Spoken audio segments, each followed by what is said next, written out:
एक बड़ी सुंदर कथा थी।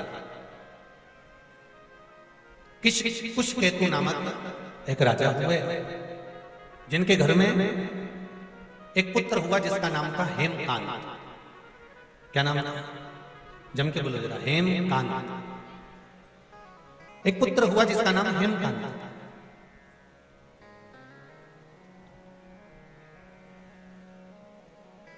अब हेमकांत जो था वो बड़ा प्रबल वीर था, उसके पास में बहुत सारे अस्त्र शस्त्र विद्या सारा ठाट उसके पास में।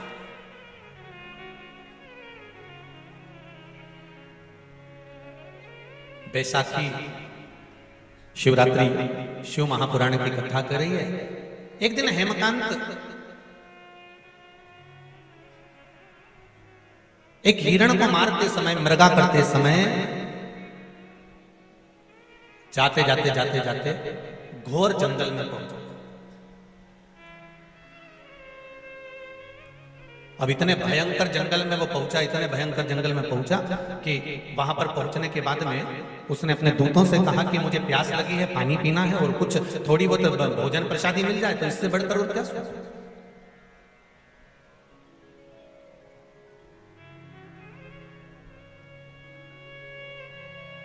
जाओ जरा भोजन की व्यवस्था देखिए, पानी की व्यवस्था देखिए।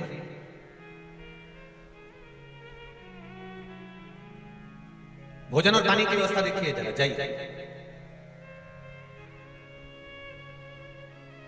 बैसाख का महीना, अगर किसी को एक गिलास पानी भी पिलाने का मौका मिल जाए ना, तो समझ लेना कि तुमने गंगा जी की 100 डुबकी लगाई। मैं बहुत बहुत धन्यवाद दूंगा। मेरे पास कोई लिस्ट वगैरह तो आई नहीं है कि कोई संस्था किस प्रकार की सेवा कर रही है, पर फेसबुक पर मैंने पढ़ा था। कोई हमारे आकाश जी और कुणाल जी मेरे को पढ़ा रहे थे, तो कहा गुरुदेव एक 24 ब्राह्मण समाज और एक दामोदर दर्जी समाज, इन दोनों ने अपने अपने भवनों को, स्कूलों को खुलवा दिया और जहां पर बाहर से आए हुए मेहमानों के लिए भोजन की, नाश्ते की और जाने और आने की व्यवस्था तक गाड़ी लगवाई। मैं धन्यवाद, बहुत बहुत साधुवाद।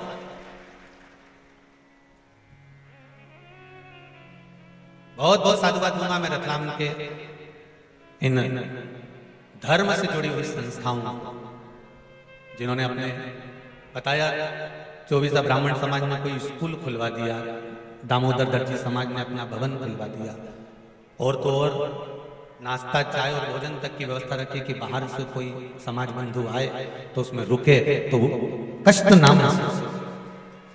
मैं कहूंगा बैसाख के महीने में अगर एक गिलास भी पानी आप दिल से अगर किसी को पिला रहे हो तो गंगा की 1000 डुबकी आप रोज लगा रहे हो। ये विचार कोई कम नहीं है।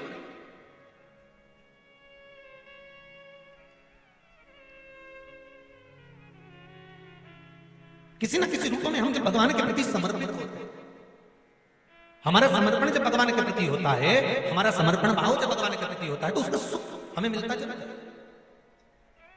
और शंकर की कथा में शिव को केवल तुम्हारा निर्मल मन सो मोहि पावा मोहि छल छल कपट नाम।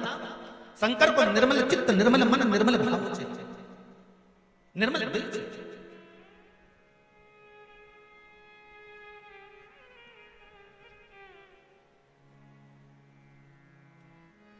भगवान को तुम्हारा वैभव नहीं है, तुम दूसरे मंदिर में जाकर खूब अपना वैभव दिखाना चाहते।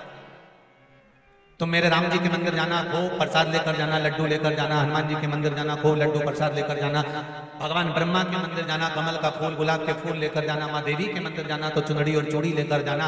अन्य जितने मंदिर में जाओ, तुम शनि महाराज के मंदिर जाना तो साथ में तेल लेकर जाना, तुम उस मंदिर में जाना बृहस्पति महाराज के तो चने की दाल लेकर जाना। पर शंकर के मंदिर में जाना, तुम्हारे पास में अगर जल हो तो ले जाना, नहीं हो बेलपत्र ले जाना, बेलपत्र नहीं हो चावल ले जाना, चावल और पुष्प भी ना हो तो मंदिर की बेलपत्र उठाना, धोना और शंकर जी को वापिस चढ़ा देना। शिव को तुम्हारा निर्मल चित्त चाहिए, मन, केवल तुम्हारा मन। शंकर को तुम्हारा वैभव से कोई मतलब, तुम्हारा कितना वैभव है, तुम्हारे पास में कितना धन है, कितनी संपदा, कितनी दौलत, कितनी सत्ता, इससे शिव को कोई मतलब।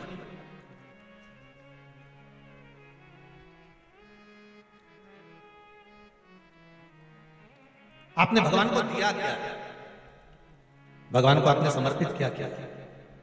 पशुपति व्रत जब माताएं करती हैं, भाई करते हैं, बच्चे करते हैं, और जब पशुपति व्रत के 5 दिए मंदिर में लगाने के बाद जब वो छठा दिया अपने दरवाजे की ओर मुख कर बैठ कर सीधे हाथ की ओर जब वो दिए को लगाती हैं बेटियां, बहुएं, माताएं, भाई, पशुपति व्रत का जब वो छठा दिया मंदिर से लेकर आने पर, मंदिर के द्वार से लाकर अपने घर के द्वार पर जब वो जलाती है, तो उसके मन का जो भाव होता है, जिस दिल से, जिस हृदय से, जिस चित्त से, जिस वृत्ति से वो भगवान से जो कहती है, भगवान पशुपति व्रत के अंतर्गत 5 ही व्रत उसका मन का मुराद पूर्ण कर देते हैं, हृदय की बात पूर्ण कर देते हैं, क्योंकि दिल से कहा।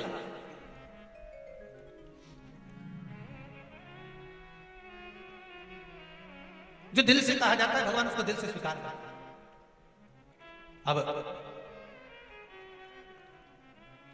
हेमकांत गए थे मृगा करने के लिए, और हेमकांत गए और जितने उनके साथ में गए थे वो सब देखने के लिए गए कि भोजन मिल जाए, पानी मिल जाए, कहीं गए, और जाने के बाद उनको कहीं मिला नहीं कुछ भी, वापस लौट कर आ गए। तो हेमकांत आगे जाते उनको एक सुंदर आश्रम मिला,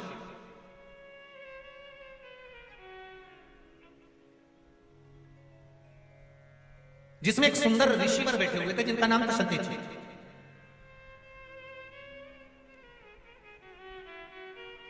और जब वहां जाकर उन्होंने देखा कि मैं आया और मेरा कोई आदर नहीं, जैसे श्रीमद् भागवत कथा में आता है कि राजा परीक्षित जब गए और शमीक बाबा के आश्रम पर पहुंचकर जल की याचना करी और जल नहीं मिला, इन्होंने तो याचना भी नहीं करी कि मुझे जल चाहिए, इन्होंने तो जाते से बस वहां पहुंचने के बाद इनके मन में आ गया कि मैं यहां पर आया हूं और मेरा आदर होना चाहिए। शिव महापुराण की कथा कहती है, बहुत सावधानी से सुनना, बेटी के घर में, बहन के घर में जाओ तो ये आशा लेकर मत जाना कि तुम्हारा बहुत आदर हो। गुरु के दरवाजे पर जब जाओ तो ये आशा लेकर मत जाना कि तुम्हारा बहुत आदर हो। मंदिर में जब जाओ तो ये आशा लेकर मत जाना कि तुम्हारा बहुत आदर हो। और भगवान की कथा में जब जाओ तो ये लेकर मत जाना कि तुम्हारा बहुत आदर हो। ये कुछ स्थान बताए हैं कि जहां हमें आदर की जरूरत नहीं होती। बहन बेटी के घर में, अपनी बेटी जिस घर में भी आए हो, जिस घर में अपनी बहन को भी आए हो, उस घर में तुम बहुत अकड़ कर, अहंकार रखकर, अभिमतता रखकर नहीं करना है।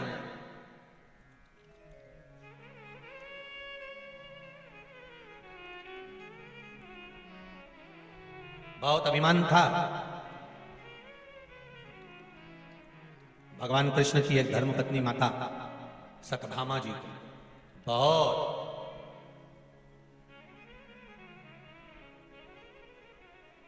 इतना अभिमान था। एक दिन सत्यजीत की वो पुत्री सत्यभामा जी ने भगवान कृष्ण से कह दिया, कन्हैया स्वामी एक बात बताओ मुझे कि तुम बार बार द्रौपदी के यहाँ चले जाते हो, द्रौपदी से तुम्हारा संबंध क्या है? भगवान ने कहा वो मेरी बहन है। हो तो बहन के घर चले जाते हो तो कम से कम थोड़ा तो सोचना चाहिए। तुम्हारी बहन कभी भी, मैंने देखा है, कई बार मैंने विचार किया, आप कई बार हमारे साथ गए, पर कभी तुम्हारी बहन ने तुमसे इस तरह से व्यवहार नहीं करा कि तुम्हें कोई आदर होना चाहिए कि द्वारका का राजा आया है, द्वारिकाधीश आया है, और जिसके पास में द्वारका का राज्यपाठ है उसके पास कितना वैभव होगा, और वैभव अधिपति जब आता है तो उसके लिए तो वैभव जैसा ठाठ होना चाहिए। सुन लो रे रत्नाम वालों अच्छे से, तुम कितने भी वैभवपति हो, कितने भी धनपति हो, कितने भी करोड़पति हो, 7 दिन शिव महापुराण की कथा में जब आओ तो वैभव और सत्ता सब घर पर रख कर आना, यहां तो शंकर के गण बनकर आना। यहां अगर आना है आपको कथा श्रवण करने के लिए तो आप ये मानकर चलना कि मैं शिव का गण हूं, शंकर भगवान की कथा सुनने जा रहा हूं, शिव का अनुमोदन करने जा रहा हूं। क्या लाभ होगा उसका? उसका एक लाभ होगा, जब आपकी गाड़ी अगर 200 मीटर भी दूरी पर रुकती है, थोड़ी दूरी पर रुकती है, वहां से अगर पैदल चलकर आप यहां तक आ रहे हो तो ये विश्वास मानकर चलना, अगर शंकर के होकर चलोगे तो ना प्यास लगेगी, ना भूख लगेगी, ना धूप लगेगी, और सीधे कथा में पहुंच जाओगे। अगर दिल से गए हो भगवान शिव की शरणागति में,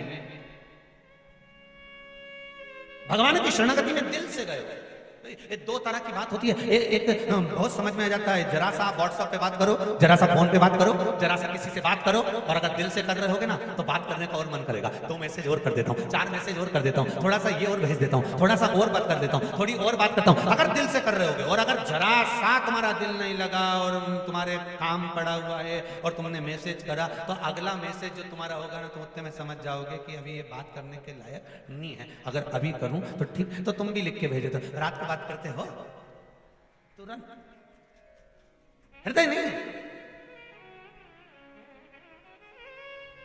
अब शिव के होकर चलो। 7 दिन हमें किसी के नहीं होना, 7 दिन हमें शंकर के होना।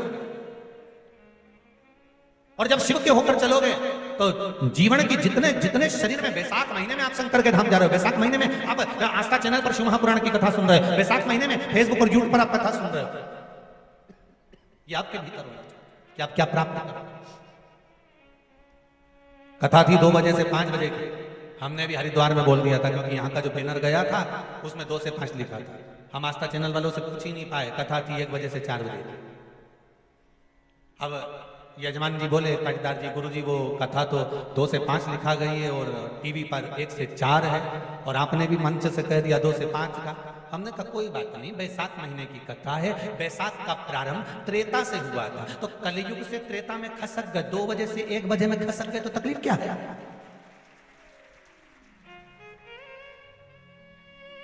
जितने लोग आस्था पर सुनने वाले हैं, फेसबुक यूट्यूब पर श्रवण करने वाले हैं, आप भी अपने अपने रिश्तेदारों को, परिचितों को, और जितने रतलाम के लोग कथा सुन रहे हैं, कई लोग बेचारे 2 बजे के हिसाब से आएंगे ट्रेन में चढ़ के, तो तुम भी आज ही शाम को जाते जाते यहीं से बाहर निकल के कथा का फोटो खींच के नीचे लिख के डाल दीजिए 1 बजे से 4 बजे आ जाओ, 5 बजे तो कहीं नहीं मिलेगा, तो कुछ नहीं जाए। बस यहाँ से जब जाओ नहीं तो एक फोटो क्लिक करके, जैसे तुम्हारा जोरदार लिख दो कि जितना भी आओ, कितने बजे, अरे बोलो तो, हाँ बहुत जरूरत है।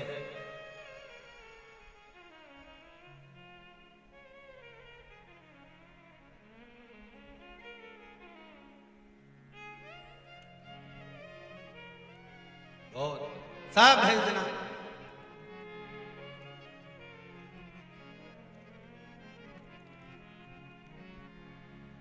शिव भक्ति। और हेमंत कांत जी पहुंच गए शरत जी के यहाँ। शरत जी ऋषि तप में लीन थे, ध्यान नहीं गया, इन्हें याचना नहीं। राजा परीक्षित ने तो याचना करी थी कि मुझको जल पिला दीजिए, मुझको प्यास लगी है, पानी लाओ। शमीक ऋषि के आगे कह रहा है।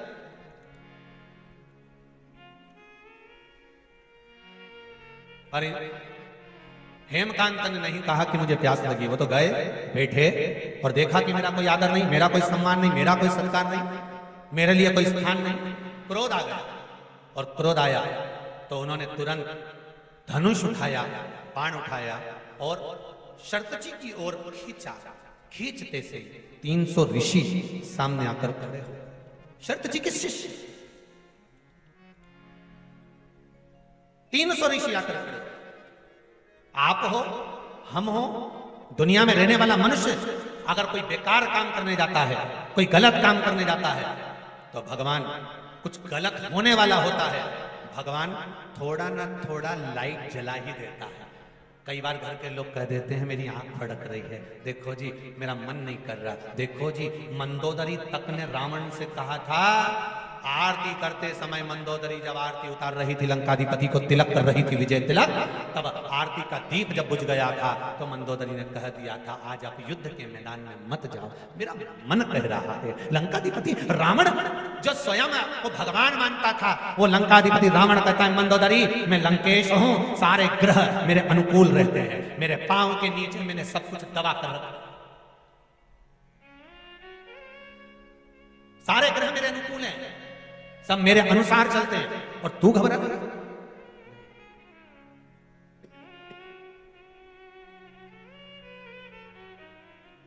मंदोदरी तू चिंता मत कर, तेरा पति विजय होकर आएगा।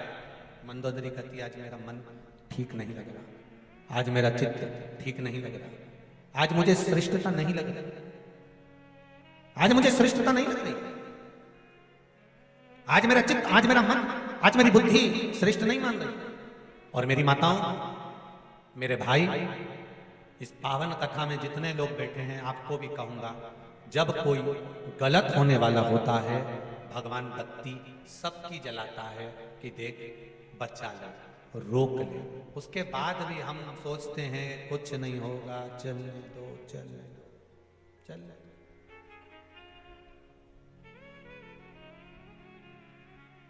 चित्त रमा। ऋषियों ने रोक दिया। ऋषियों ने कहा आप आगे ना सुनो राजन, आप कुश केतु के पुत्र हैं। वो कुश केतु जिसने अपने जीवन में समर्पण किया, दान करा, पुण्य करा, सत्कर्म करा, भजन करा, कीर्तन करा, मंत्र जाप करा, नाम स्मरण करा।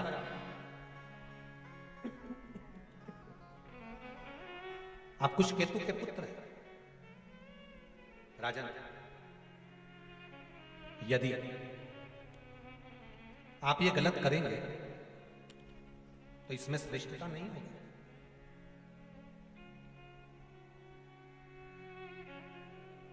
राजन, मैं तो केवल आपसे इतना कह सकता हूं कि ये जो धनुष पर आपने बाण चढ़ाया है, धनुष पर जो बाण चलाया है आपने, ये धनुष का चढ़ाया हुआ बाण आप उतार लीजिए नीचे। ये ठीक नहीं है, ये श्रेष्ठ नहीं है। सामने जो तप करने बैठे हैं, ये जानते नहीं आपको कि आप आए हो।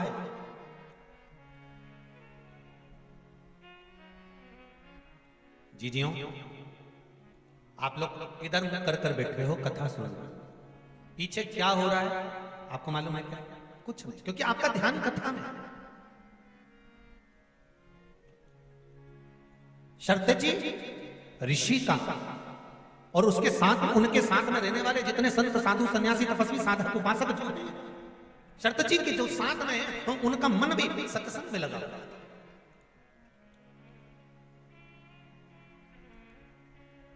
उनका मन भी दूसरी जगह नहीं लगा है, सत्संग में लगा हुआ है।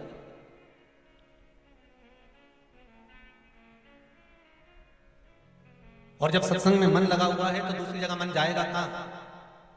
फिर कहूंगा एक बात, शिव जी के मंदिर में अगर एक लोटा पानी लेकर जा रहे हो तो दिल भी शंकर के पास लेकर जा रहे हो।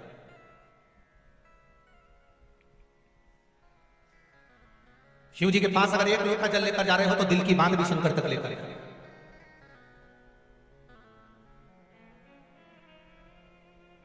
कितने लोग हैं जो शिव जी के मंदिर में रोज जल चढ़ाने जा रहे हैं? जरा हाथ उठाइए। जा रहे हो सब लोग?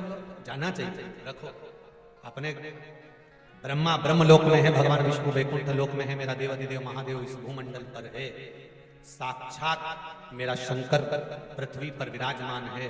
तो एक लोटा जल ले जाकर जब शंकर जी को हम चढ़ाते हैं तो हमारे दिल की बात शंकर हृदय में रखकर हमारी कामना पूर्ण कर ही देते हैं। ये शिव चित्त है। ये पत्र में आया है, देखिए।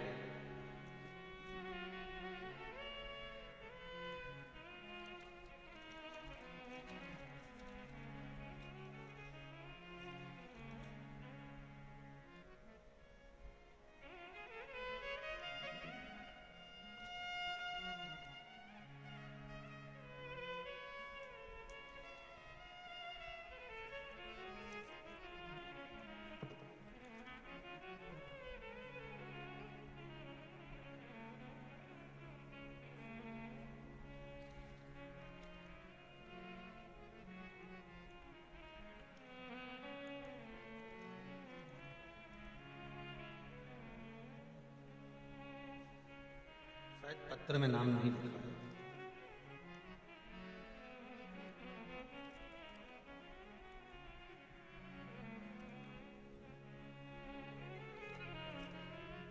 जिसने लिखा हो, पत्रिका के साथ जो पत्र भेजा है, जिसने भेजा हो खड़े हो सकते हैं। इसमें लिखा है इन्होंने, गुरुदेव, जिसने भेजा हो वो खड़े हो सकते हैं। ये पत्रिका के साथ जो भेजा है, आपने भेजा है? दोनों हाथ हिला दीजिए पर। हर हर महादेव। गुरुदेव, पशुपति व्रत आंकड़े की जड़ का महत्व, बच्चे होने के लिए प्रदोष समय में मूंग दाल, बेलपत्र, शमी पत्र, गुड़ का प्रयोग, इन सब उपायों का महत्व क्या है ये मैं अच्छी तरह से जानती हूं। ये पत्र लिखा हुआ।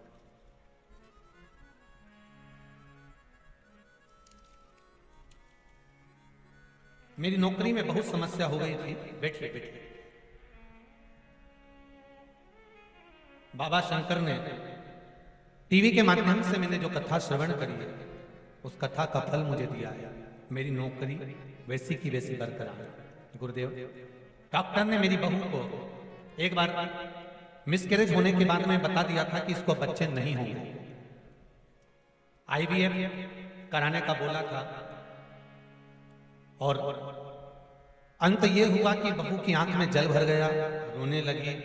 तब शिव महापुराण की कथा सुनी और आपने आंकड़े की जड़ का उपाय बताया। कुबेरेश्वर धाम पर 7 दिसंबर 2021 को दर्शन करके बाबा से प्रार्थना कर सीहोर से आए और गुरुदेव अभी अप्रैल 2022 में बिना आईवीएफ के मेरी बहू के 3 महीना चल रहा है। ये शिव की कृपा। ये पत्र में लिखा, ये 3रा महीना चल रहा। डॉक्टर भी आश्चर्य में हैं कि रिपोर्ट इतनी खराब थी तो ये कैसे हो गया। और फिर कहूंगा, अकाल मृत्यु वो मरे जो काम करे चंडाल का, काल उसका क्या बिगाड़े जो भक्त हो महाकाल का।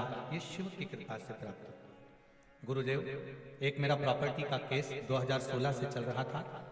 बाबा की कृपा कैसे हुई कि वह केस भी बाबा ने खत्म कर दिया। ऐसे कई कई कई उपाय से जीवन में सुख पाया है। गुरुदेव, बहुत बहुत साधुवाद। बाबूजी आपने जो पत्र भेजा है उसके लिए बहुत बहुत धन्यवाद। हर हर शिव कृपा। एक पत्र और है बड़ा सुंदर, जिसमें शंकर जी का फोटो भी बनाकर भेजा है।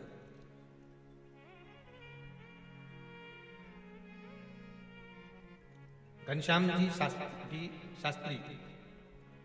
STTC झालोद जिला, हाथोद गुजरात। किसने भेजा है? दोनों हाथ हिलाइए जरा। हर हर महादेव। आपने लिखा है, गुरुदेव भगवान शंकर सरल और सहज स्वभाव समझते हैं। शिव जी खरगोन की कथा से डायरेक्ट कथा सुन रहे हैं। रतलाम की शिव महापुराण कथा में आए हैं। बाबा के प्रयोग करें जिससे पशुपति व्रत करना चालू किया। दूसरे सोमवार को बाबा से जो मांगा था वो प्राप्त हुआ। एक गाड़ी का सौदा हुआ, नई गाड़ी घर में आ गई। गुरुदेव, ये बाबा की कृपा से आई है। गुरुदेव, 23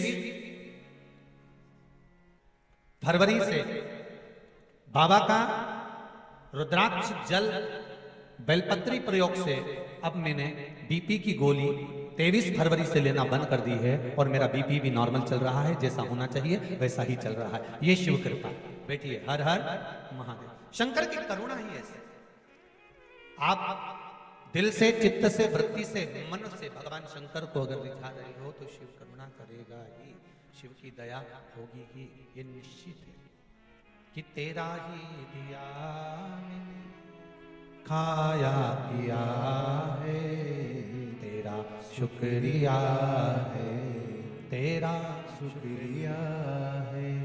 मुझे भोले बाबा ने बहुत दे दिया है, तेरा शुक्रिया है, तेरा शुक्रिया है। ये जायदाद दी है, औलाद दी है, ये जायदाद दी है, औलाद दी है। मुसीबत में हर वक्त इमदाद दी है, मुसीबत में हर वक्त इमदाद दी है। तेरा ही दिया बाबा खाया पिया है, तेरा ही दिया बाबा खाया पिया है, तेरा शुक्रिया है, तेरा शुक्रिया है। मुझे भोले बाबा ने बहुत दे दिया है, तेरा शुक्रिया है, तेरा शुक्रिया। शिव कृपा से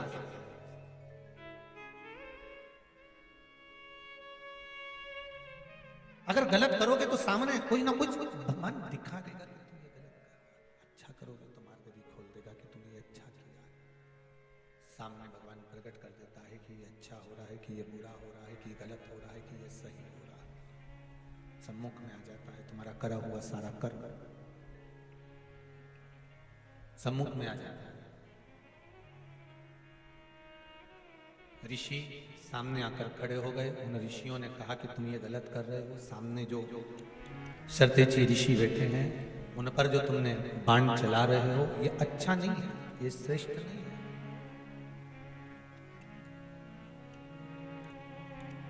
समझाया, नहीं माने, तब क्रोध आया, गुस्सा आया, और गुस्सा और क्रोध जब आया तो फिर शरतेची पर तो बाण बाद में चलाया। पहले जो 300 ऋषि रोकने आए थे ना, उन पर बाण साधा। और एक बात अपनी जिंदगी में उतार कर रखी है, जब आप किसी को सतमार्ग बताएंगे, अच्छा मार्ग बताएंगे, सतमार्ग की ओर लेकर जाएंगे, अच्छे मार्ग की ओर लेकर जाएंगे, सतमार्ग की ओर अग्रण्य बढ़ेंगे और कहेंगे कि ये गलत है और ये सही है, जब आप बताना चालू करेंगे तो हो सकता है दुनिया की निगाह में आप गलत हो सकता है। मित्र दोस्त जब किसी के मार्ग को भटकाते हैं, गलत मार्ग पर लेकर जाते हैं, तो दोस्तों को यह समझ में नहीं आता कि यह गलत हो रहा है।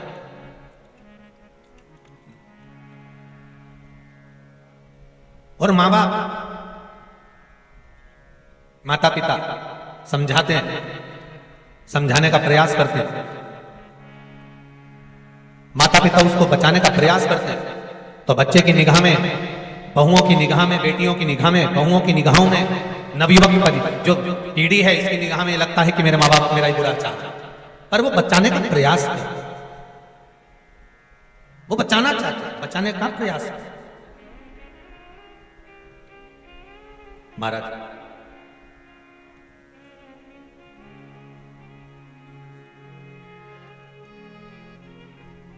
शिव महापुराण की कथा कहती है, दुख आएगा तो अटक जाओगे और जैसे ही सुख आया तो भटक जाओगे।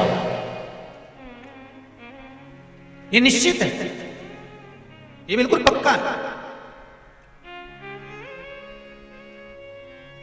अगर गलती कर रहे हो, गड़बड़ी कर रहे हो, परेशानी, कहीं गलत संगत में पड़ रहे हो, गलत जगह पड़ रहे हो, गलत क्रम में पड़ रहे हो, दुख आया तो अटक गए। अब सोचा अब मैं तो बहुत बुरा फंस गया हूं, अब मैं क्या करूं, आगे कैसे बढ़ूं, क्या करना चाहिए, कैसे करना चाहिए, क्या कर सकता हूं, क्या प्रयोग करा जाए। अब कहीं जाकर पूछा जाए कि मैं ये तकलीफ में फंस गया हूं, तो दुख आएगा तो अटक जाओगे, और सुख आया तो जम के तो बोलो भटक जाओगे। जैसे सुख बड़ी, धन बड़ा, वैभव बड़ा, पैसा बड़ा, पूंजी बड़ी, संपदा बड़ी, गाड़ी बंगला संपदा सब जब बढ़ती चली गई, बढ़ती चली गई, बढ़ती चली गई, तो उस समय पर फिर तुम भटक रहे हो।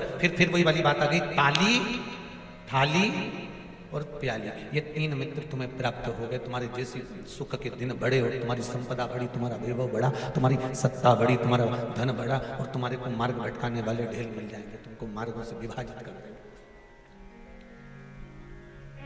ये तुमको विभाजित कर देंगे। कहाँ जा रहा है, कहाँ फालतू के चक्कर में पड़ा हुआ है, कहाँ फालतू के लोगों में, तो ये तू चल, अपन मदिरा पान करेंगे, अपन ढाबे पर भोजन करेंगे।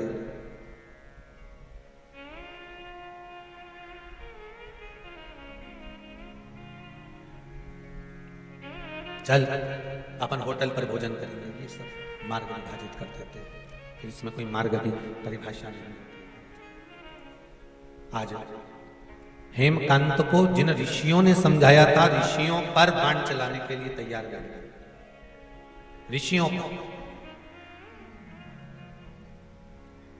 बैसाख के महीने में पीला चंदन को घिसकर थोड़ा सा उसमें गुलाब की पत्ती का रस डाला या गुलाब का इत्र डाला या गुलाब जल डाला। घिसने के बाद वही चंदन बेलपत्री के वृक्ष के नीचे त्रिपुंड लगाने पर, उसी त्रिपुंड की उंगलियां शंकर भगवान की शिवलिंग पर लगाने, उसी उंगलियों को लाकर जो दमे का मरीज होता है जिसको थोड़ा चलने पर सांस फूल जाती हो, दम भर जाता हो, श्वास बहुत ऊंची नीची होती हो, दम भरा रहा हो, दम ऊपर नीचे हो रहा हो, तो उसके हृदय पक्ष स्थल पर लगा देने पर और एक कंठ के भाग में लगा देने पर, महाराज यही बैसाख के महीने में कर देने पर उसको फिर धीरे धीरे दम भरना बंद हो जाती है, श्वास का मरीज धीरे धीरे ठीक होने लगता है। ये दम के मरीज के लिए शंभो शंभो शंभो शंभो शंभो शंभो, ये दम के मरीज के लिए करना बैसाख के महीने में ही पड़ेगा और कभी अभी कर सकता यही है, यही है और तुम भी यही है। करने में क्या रहता है, रुकेगी जब चलोगे तो दम भारा रही कि नहीं भारा, तो तुम कम से कम दूसरे दिन पत्र में लिख कर भेज दोगे, गुरु जी तुमने की थी, हमने दूसरे दिन लिख कर और फिर आए अब भरे कि नहीं भरे, या तो दम रहेगी या फिर दमादम रहेगा, या तो दम रह जाए या फिर मेरा शिव रह जाए, मेरा शंकर, मेरा मुक्ति, मेरा शंभु रह जाए। तो आप जब करोगे स्वयं स्वतः के लिए तो वो सुख आएगा। महाराज हेमकांत जी को समझाने वाले जो ऋषि थे 300, उन पर क्रोध करते, सतमार्ग बताने वाला हमेशा बुरा ही लगेगा, होटल ले जाने वाला अच्छा लगेगा, मदिरा पान कराने वाला अच्छा लगेगा, किटी पार्टी में बैठना अच्छा लगेगा, पर सत्संग में बैठना अच्छा नहीं लगेगा। जो तुम्हें ज्ञान का उपदेश दे, जो तुम्हें समझाए, जो तुम्हारे मार्ग को प्रशस्त करे, सुंदर मार्ग की ओर लेकर जाए, वो तुमको अच्छा नहीं लगेगा। तुम्हें तो जो मार्ग से भटका रहा हो, अरे कहां कथा में पड़ा हुआ है, चल हमारे साथ चल, चल जरा अपन होके आते हैं, कहां चक्कर में पड़ा हुआ है, चल होकर आते हैं, चल जरा चल तो जरा।